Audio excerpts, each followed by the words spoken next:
السلام علیکم ورحمۃ اللہ وبرکاتہ۔ جو دوسری پڑھے ہیں تھوڑا ٹائپ کر دے کتنی مرتبہ درود شریف لکھتے ہوئے ہیں، ذرا جلدی جلدی ٹائپ کر لیں۔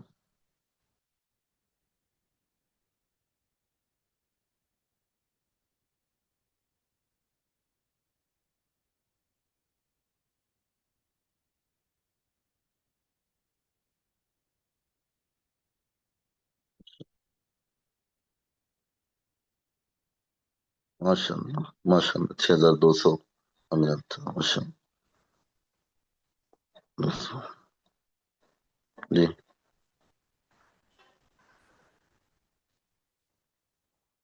چلتے پھرتے انکاؤنٹیبل، اچھا، 5500، 5000، 1000، 3500 ماشاء اللہ۔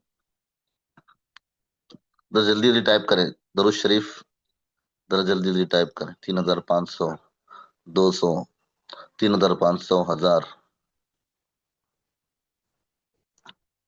جی، اور 2000 ماشاء اللہ، 370، 3006 درود شریف ماشاء اللہ، 1000،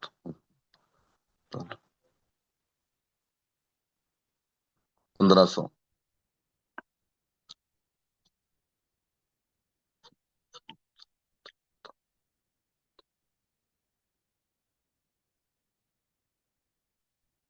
2520 ماشاء اللہ۔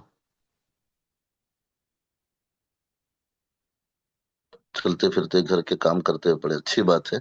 ترتیب سے اگر کانٹ کے ساتھ پڑھے تو اور زیادہ ادب اور ماشاء اللہ اچھا ہے۔ 10,000 ماشاء اللہ۔ جی، اور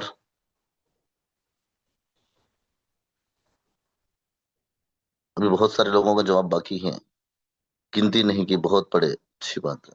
جی، ماشاء جی، 1000، 1200 ماشاء اللہ۔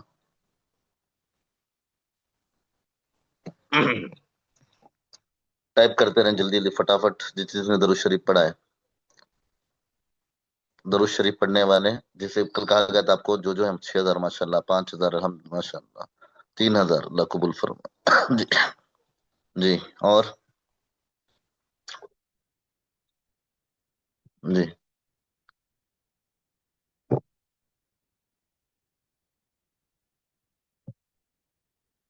3000۔ درود شریف کا ایک چھوٹا سا واقعہ بھی سن لیں اور بیچتے بھی رہیں۔ ایک مرتبہ ابو الحسن شاذلی رحمۃ اللہ علیہ سفر میں جا رہے تھے، ابو الحسن شاذلی رحمۃ اللہ علیہ سفر میں جا رہے تھے، غالباً عصر کا وقت بالکل قریب آیا، تو فوراً پانی تلاش کرنے لگے، کہیں سے پانی نظر نہیں آنے لگا، تو بالکل ایک علاقہ قریب تھا، وہاں پر پہنچے۔ وہاں پر پہنچنے کے بعد کہیں سے دیکھا کنواں نظر آیا، لیکن پانی بہت نیچے ہے، پریشان ہو گئے۔ اب اور تاخیر ہو جائے گی تو نماز قضا ہو جائے گی۔ ایک چھوٹی سی بچی نے پوچھا کہ چچا جان کیا بات ہے، کیوں پریشان ہے؟ کہنے لگے بیٹا عصر کا وقت ہو چکا ہے، پانی نہیں ہے، اس کنویں میں پانی نیچے جا چکا ہے، اب پتہ نہیں کہ ہماری نماز قضا ہو جائے گی۔ تو بچی آئی، فوراً آ کر اس نے جو ہے کنویں میں تھوک دیا۔ جیسے ہی کنویں میں تھوکا یا اس نے پھوکا، فوراً پانی اوپر آیا، سب نے وضو کر لیا۔ 12-13 سال کی بچی تھی، تو انہوں نے وضو کیا، نماز پڑھی، نماز پڑھنے کے بعد بچی سے کہنے لگے بچی تیرا کیا عمل تھا کہ اس عمل کی وجہ سے جو ہے اتنا اللہ تعالیٰ نے برکتوں سے تجھے نوازا ہے؟ تو اس نے کہا کہ نہیں بتاؤں گی۔ بہت اصرار کیا تو بتایا کہ وہ ایک درود شریف ہے، میں اس کا ہمیشہ اہتمام کرتی ہوں، وہ درود شریف کا پڑھنے کی وجہ سے اللہ نے اتنی برکتوں سے مجھے عطا کیا ہے۔ آپ اندازہ لگائیں کتنی بڑی بات ہے درود شریف۔ ہاں، وہ درود شریف بھی انشاءاللہ میں اگلے جمعہ آپ کو بتاتا ہوں کہ کون سا درود شریف ہے۔